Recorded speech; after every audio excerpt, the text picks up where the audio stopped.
Well, good morning again, guys. I've been a little bit busy,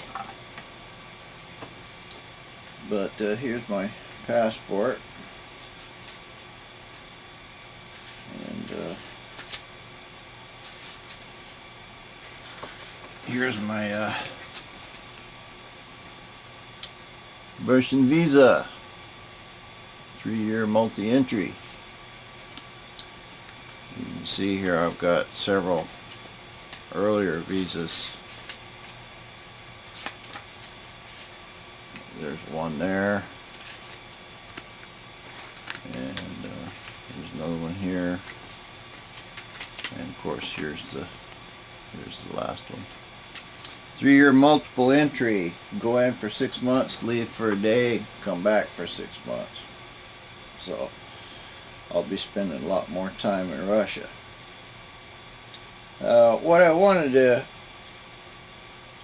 make this little video about, tell you a little secret about how I run these clinics. As soon as you start communicating to people, they start thinking and feeling and locating you in space, basically, and really it don't make no difference if they're on the other side of the world and thinking about you. You're still going to pick up their pictures, you know.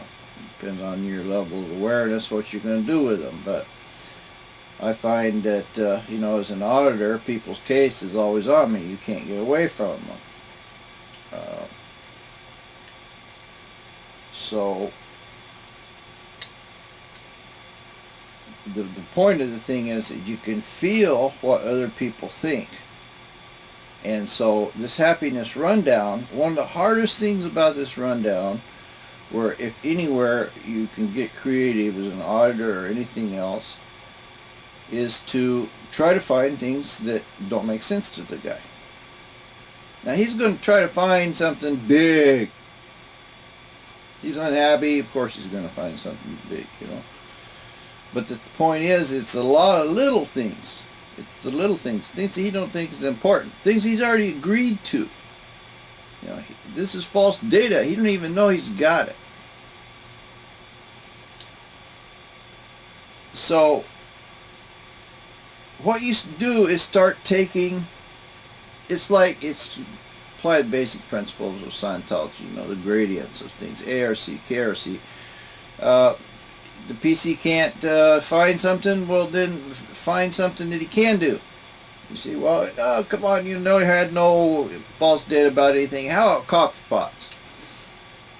How about coffee pots? Well, yeah, you know, they did tell me that if you threw an egg in a coffee pot, that the coffee tastes better, and I didn't see how that would work.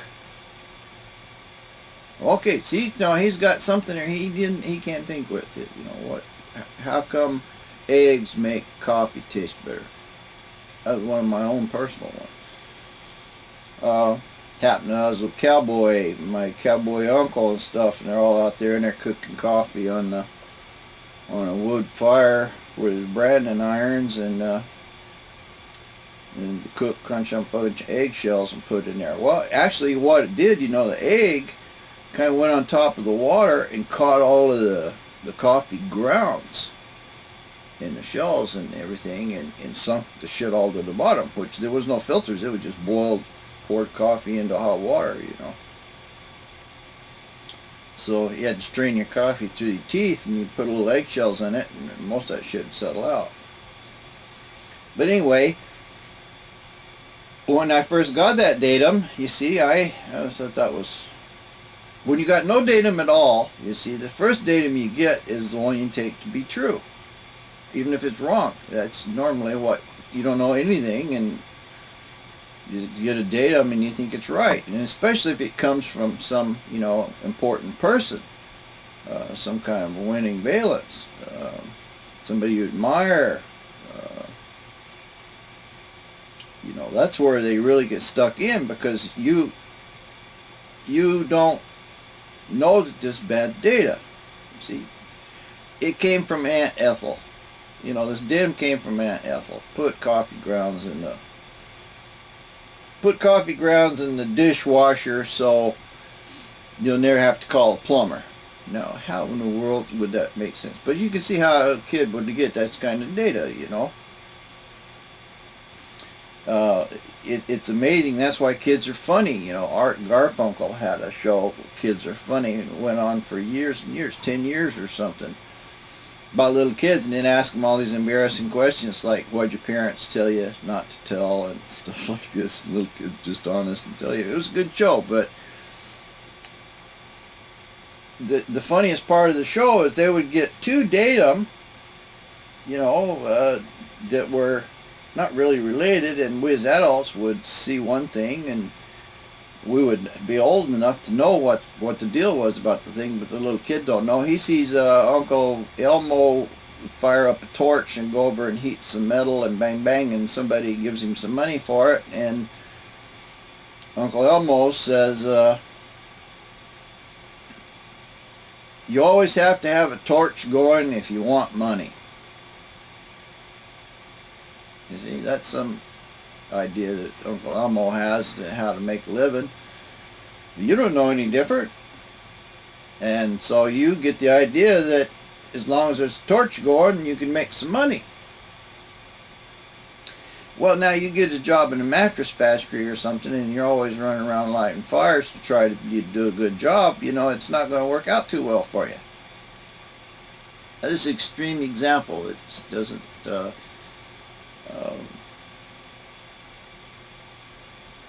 oh yeah, and I was talking about see, I can see people's pictures, what they're thinking, what so the minute you start talking about happiness, see, and you make it broadly known, then all kinds of the reasons why they can't be unhappy comes up. So it takes a few days to percolate, you know, and then you stir them up with a stick a little bit when you first ask people questions and try to get them to think about data and false data. Just think about data, period. You know, God helps some people, you know, you got to teach them that they have pictures. It's called the mind, and, you know, they can do something with it, you know. But this is, I just got up and been thinking all night, threw a shirt on and a coat, look presentable here.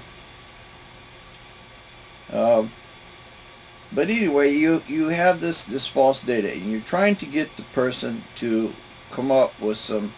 Eventually, you're going to get major false data that's got things to go wrong in his life. Now, if you're running a data stripping on him, false data stripping on him, it's some area that he's producing and he's not producing. See, he's come to a stop, and he can't train you. You try to teach him, and he just don't want to get it. And so, you know, he's got false data on the subject. Well, this is the tool, you know, the basic tool of how to find false data. You see, the 5 main areas, you know, he couldn't think with it. It didn't add up to him. It was in conflict with something else that he'd been told. Your Uncle Billy says, always keep fire going, and materials right there you're teaching. You tell me how to run this thing. He says, never start a fire. And that don't make sense, because Uncle Billy said fire was the key to everything. So he just won't, he locks up right there. He don't know, he cannot disobey Uncle Billy. It's himself, you see. He already said to himself, this is the way things go. He can't disobey himself there, and but he's conflicted with this other datum. See, he's got a false data already, and he gets another one, and he gets conflicted because he tries to make up an idea. And that's why little kid stuff is so important to try to get people to look at in this rundown. You see, you got any problems as a man? Oh no, blah, yeah. But how about a little kid? You ever have any problems there? You see? Oh yeah, there was this kid that used to beat me up all the time, and what, was there anything there that didn't make sense? Yeah, I didn't understand why he kept beating on me. You see, why didn't he pick somebody else, you know? Why me in particular? Oh, well, blah, blah, blah, blah. And you start digging around for data there. What was the datum? What did you pick up? What kind of data did this big kid, the bully, give you, you know? Oh, you're worthless around fires. That's what the big kid said just before I beat him up a bunch.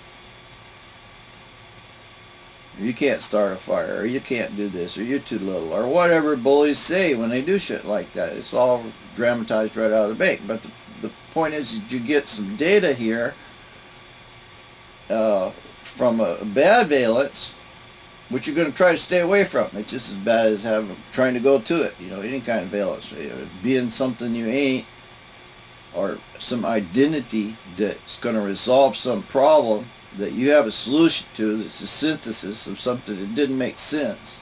You see where this is all going? I don't know, mystery, and you're never going to fucking resolve it. You're too far away from the thing.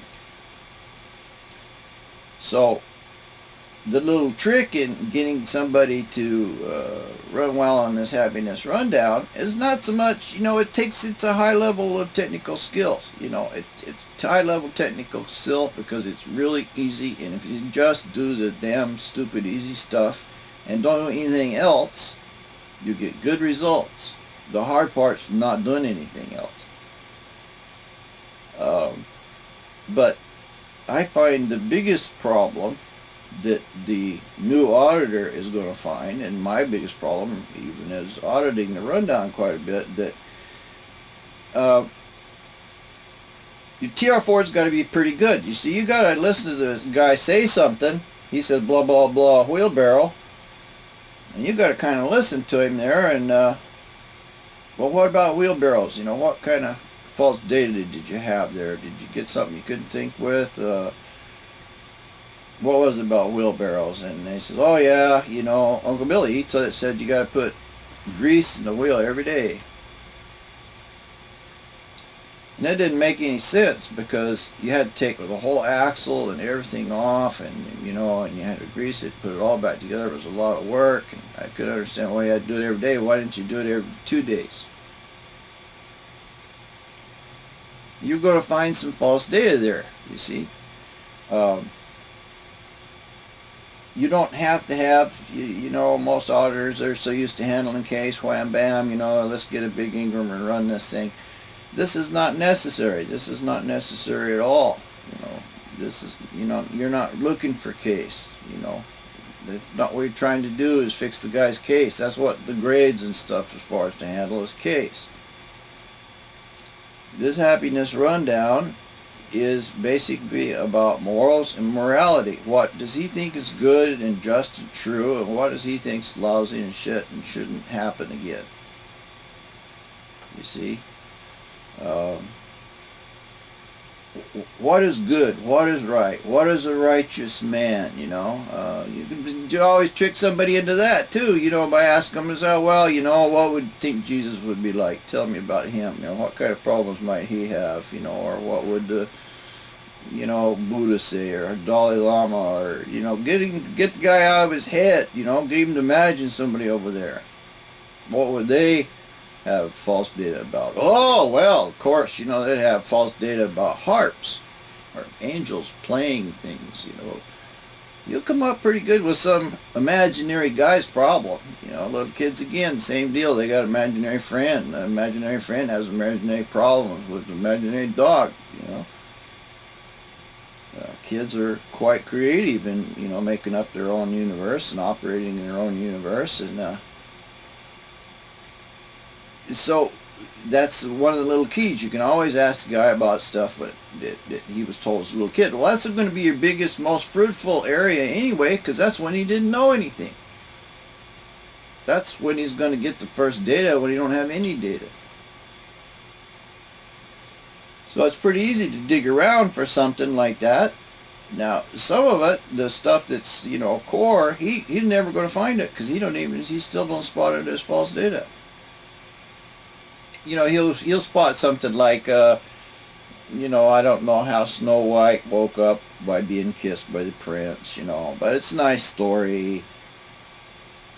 See, he kind of knows about that one. It didn't really affect his life too much, but the time that, you know, the house was on fire and Uncle Billy came running in and grabbed everybody and screamed and says, always use electric lights or something, and gas fires are bad or whatever Uncle Billy said, and it's kind of a stressful situation, it's kind of important. He's going to remember that. At data, he's going to say, oh, his house gets on fire, screaming, dude, blah, blah, blah. So it's easy to find false data on a person. It is so easy, but you have to be able to just sit there calmly and without getting all involved and emotional about everything yourself as an auditor and see, does that make any sense to me? PC says, I got my third horn back here is itching. My back. And you don't see no horn on his back, you see. You figure, well, he's got some kind of picture or something he might be looking at of a horn. But you really don't see the horn on his back. But it don't make sense to you. Why? You can dub in something, yeah, there's an Ingram or something, and you probably pretty much be right. But that's just something you don't understand. How come PC thinks he's got a horn on his back, Why not a fishtail or a screaming skyrocket or something, The significance why it's a horn don't make no difference at all. You wanted a horn, he's got a horn. If you wanted a skyrocket, he'd have a skyrocket. So you can't get too involved in what the PC's thinking and doing over there, because he's not really doing much except playing with a bunch of pictures in his own bank. He's not got that many little comm lines to the outside world. So the first point that I really need to stress, and on this rundown, this was just some little techniques of how, more ideas of how you can find false data on a person. One of the first things, and this is primary, this is the basic of all auditing, and it goes right down to everything, the PCs must understand the auditing command. He got to know what the hell you want him to do. He's got to understand the command itself.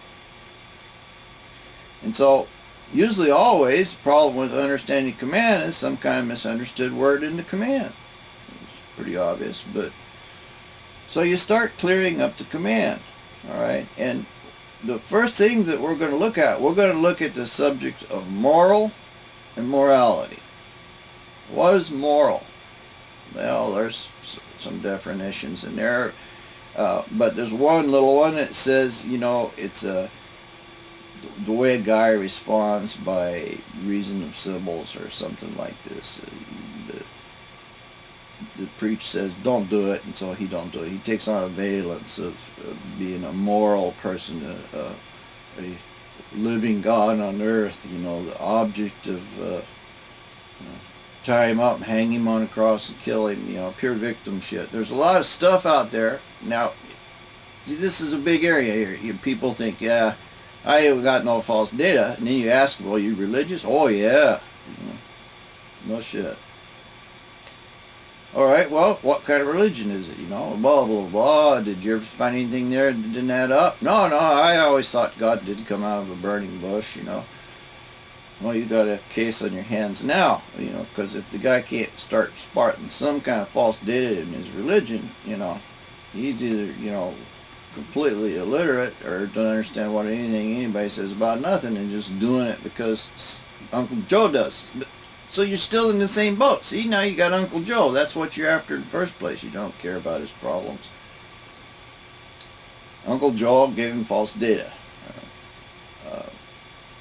But this is the subject of morals and morality.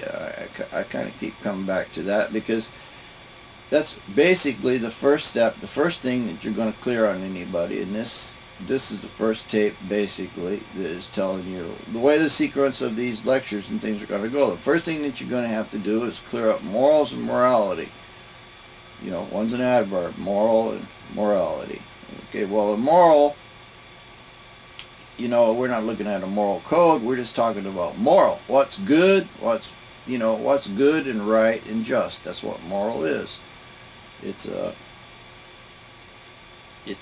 high level knowingness of good and right and just and truthfulness and being true to your own goals, and being faithful to all of that. You know, he's a moral man. You know, the moral man would take in children that were starving and feed them. He'd feed the dogs. You know, he's a guy that stops when you broke down on the road. He's a fireman that puts out the fire, or the businessman that goes to work and does a good job and doesn't cheat on his stuff. And he's a good, true, just, honest person. And it doesn't say he has to be a doctor, lawyer, electrician, or, you know, God or the devil. The devil could be a moral man, you see, if he did some good, beneficial actions for people. Just because he had bad intentions on the other side doesn't mean that those actions weren't moral. They were good, they were true, they were just. Just because they were a trap for something else doesn't mean that that wasn't a moral action. See, you can't really do a good thing and expect bad to happen. It just don't really work out that way. If you're honest, you know, honest with yourself and honest with others, of course, now you got good communication lines to the world around you, and you got good data. If you lie to yourself, say, oh, that didn't happen, and try to not is, and knock out everything you don't like, pretty soon you're in this little black hole and you can't even see out. And that's an immoral thing, you see. You know, conking yourself out and going down the slide to hell is not a moral thing to do. You know, that's not what a good moral person would do. They wouldn't do that. They wouldn't just, you know, one of the things about in this happiness round, flourish and prosper is one of the last buttons. You know, any reasons about flourishing and prosper? Oh, hell yeah, you know, Uncle Bill, he says, you'll never make it. You know, Uncle Sam said, you're never going to have any money. And my Aunt Ethel says, if you get too big, the girls won't like you. And my cousin Bill said that, you know, if you got too much money, everybody will steal it, and blah, blah, blah, blah. Man, he's going to have lots and lots and lots of things that he's going to tell you that didn't make no sense. It's a trick of getting to where the guy is got a lot of false data. Well, you know, this happiness rundown, you don't really care where it's at, you know, along the dynamics anyway. You take it, you know, 1, 2, 3, 4, 5, 6, 7, 8, which is pretty much the order that he's got it in. And you resolve all this stuff. Now, this was just one example of, you know, finding some kind of religious button and running it down and having a big result on a person because of it. You find some area where it's just rife with opinion. And he don't have any data. And he's got 50 guys all telling him the way to do it. And he's really freaking confused. He doesn't know which is the right way. And he'll have a lot of mistakes in his life because when a situation occurs, he doesn't do anything. He just stops.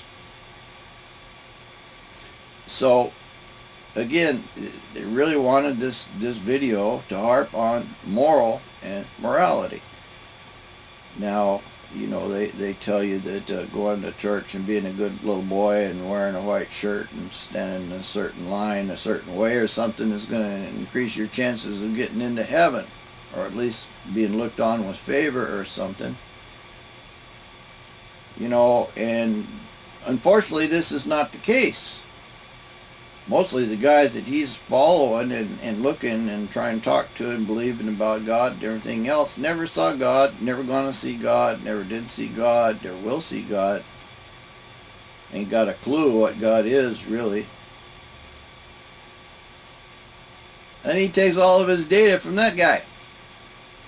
And that guy don't know.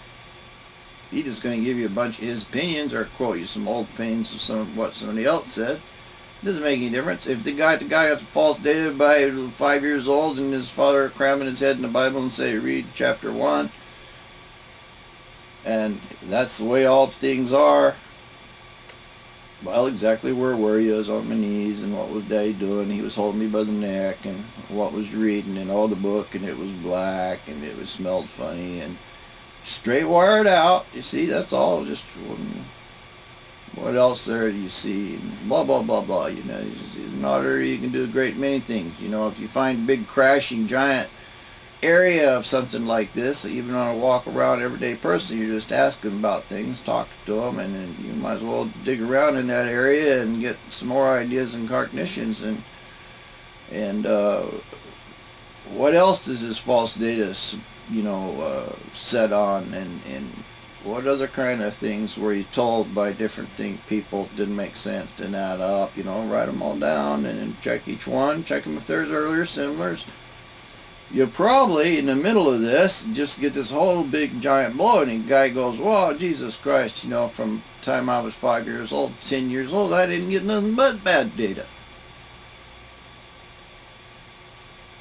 You see, he just releases on the whole subject. He goes, "Jesus Christ, no wonder I am so stupid. I listened to those guys. They couldn't even write or read.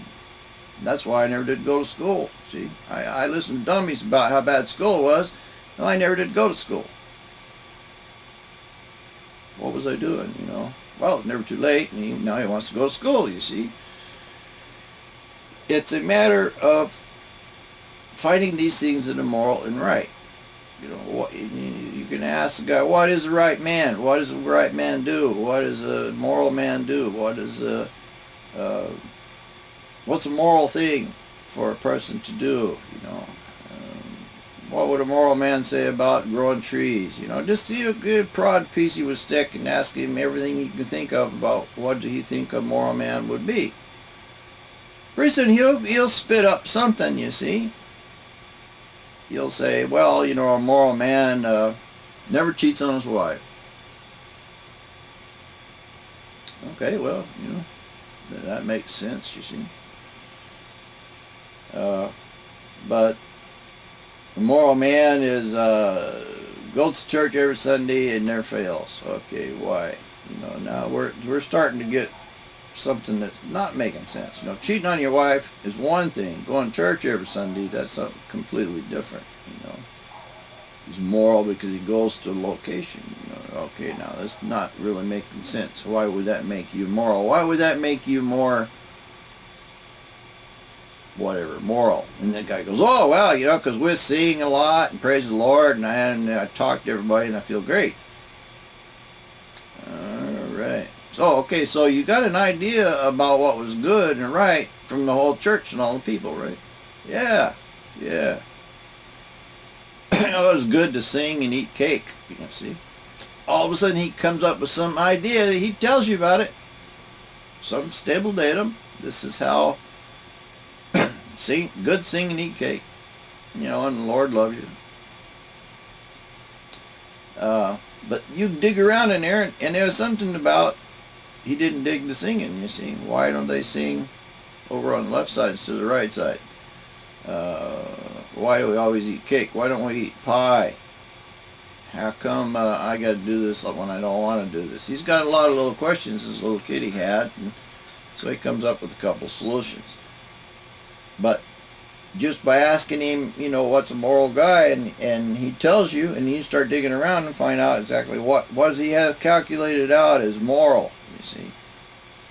Now, I'm beating this to death right now.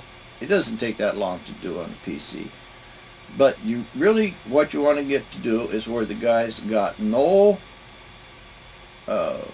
considerations or false data or anything you don't agree with or anything that doesn't add up or anything don't make any sense or nothing conflicting. There's nothing wrong with this word moral. Just understand it's a good and right, just thing to do. Survival along the dynamics. Yep, that's what it means. That's all. It don't mean what church said. It don't mean what Bill said. It didn't mean nothing like that. It just good, what he knows in his soul to be good actions on a person. He's a moral man.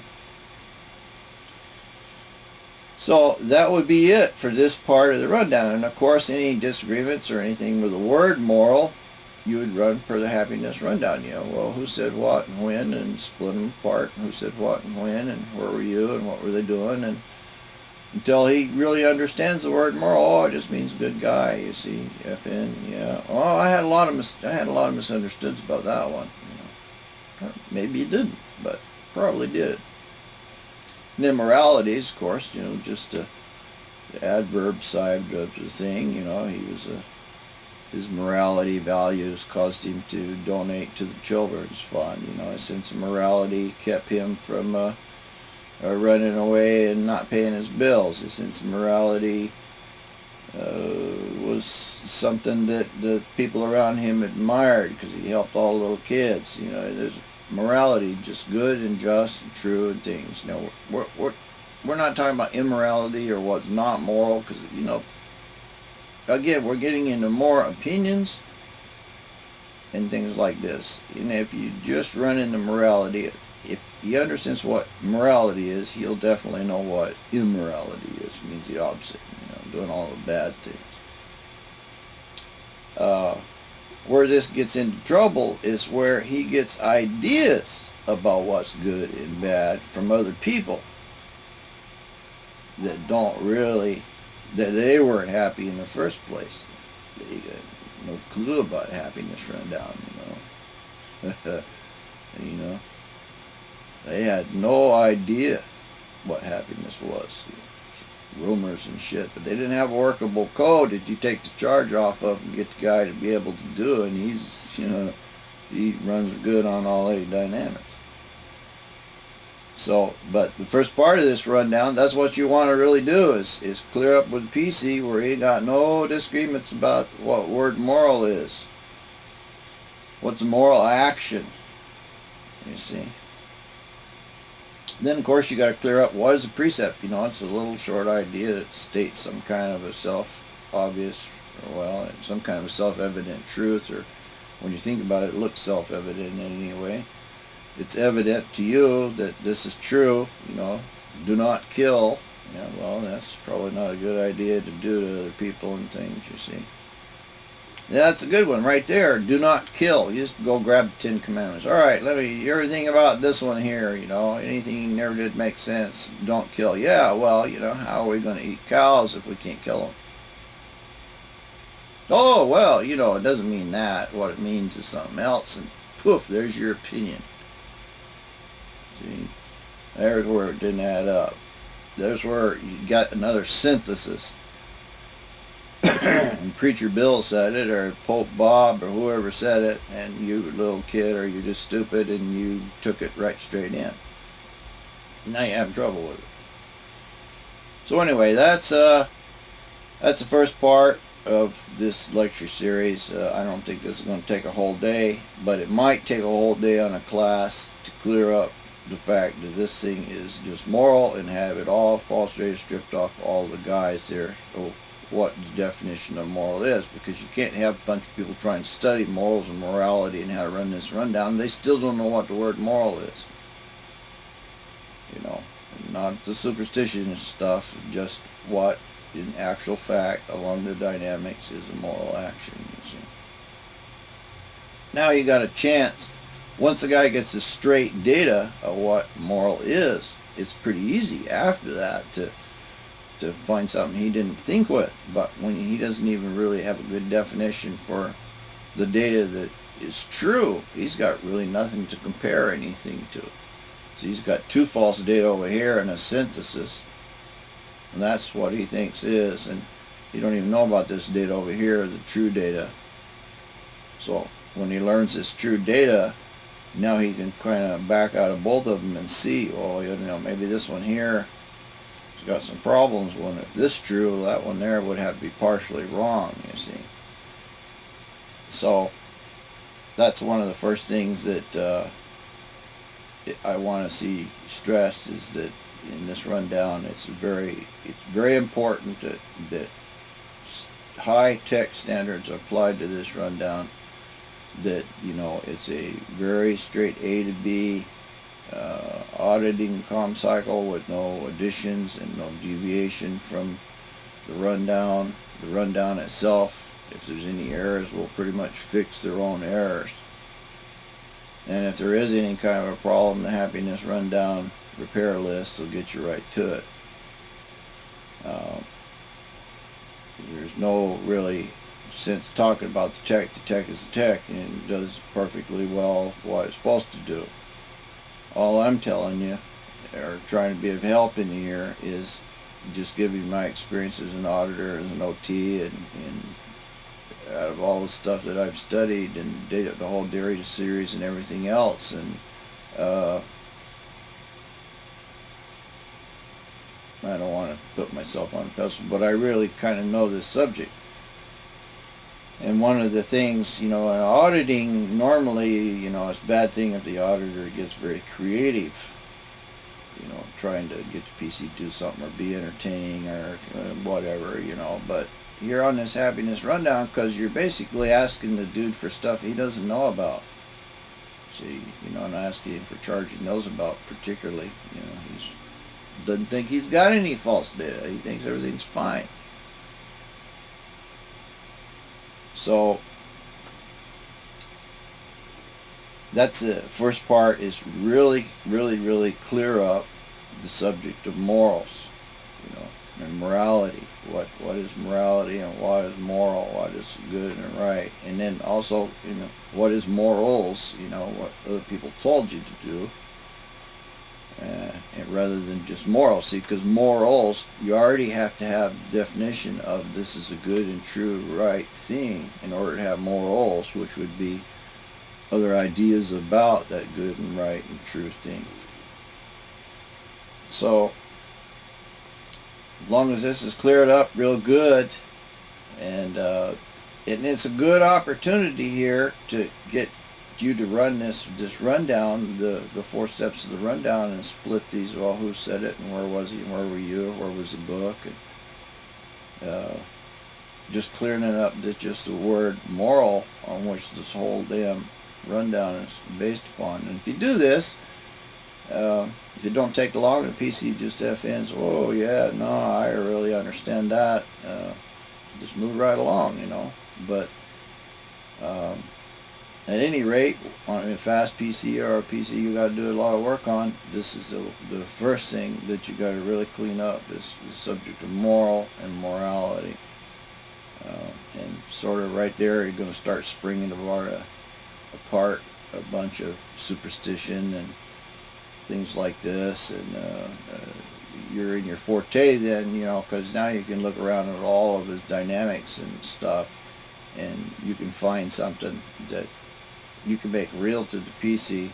Oh yeah, I didn't know about that, and give him a win to spring that apart. But you pretty much just go along with a rundown, first dynamic, second dynamic, and so forth. But if you're coming up with stuff on just the word moral, not more power to you, because you're giving the PC immediate relief. But like in all auditing, the word really needs to be cleared up, and this one is one that you absolutely want to have cleared up, and no charge on too, you see, before you start running this rundown, because that's the key word to the whole thing, is doing what's right and good. And if he doesn't really know what that means, then you're going to be struggling with some of these concepts in the rest of the rundown. Anyway, this kind of rattled on a little bit, but so that's basically what the first part of the Russian class is going to be. To a large degree, I'm giving a preview of these lectures. They're going to be, an hour long, and we'll be there all day on one of these things. But this is to be the first part of how to get the person to understand morals and morality. And of course, there'll be the classes will be filmed as well of how everybody did and what they thought and the successes that they had, and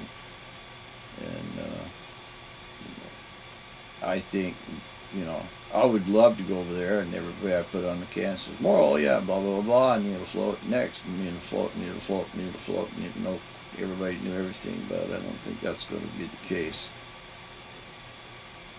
I think it's going to be quite a bit of word clearing and a lot of winning and stuff to really establish once and for all with real good certainty on all these people in this course exactly what you flatten this part of the happiness rundown on them, on the whole class, everybody. Just the word moral, what the hell does it mean? And then from then on, well, you got at least one good thing to work from. So anyway, I'm rambling here. That's it for this tape. Thanks for watching, and maybe you'll watch the Moscow Clinic too. Bye-bye.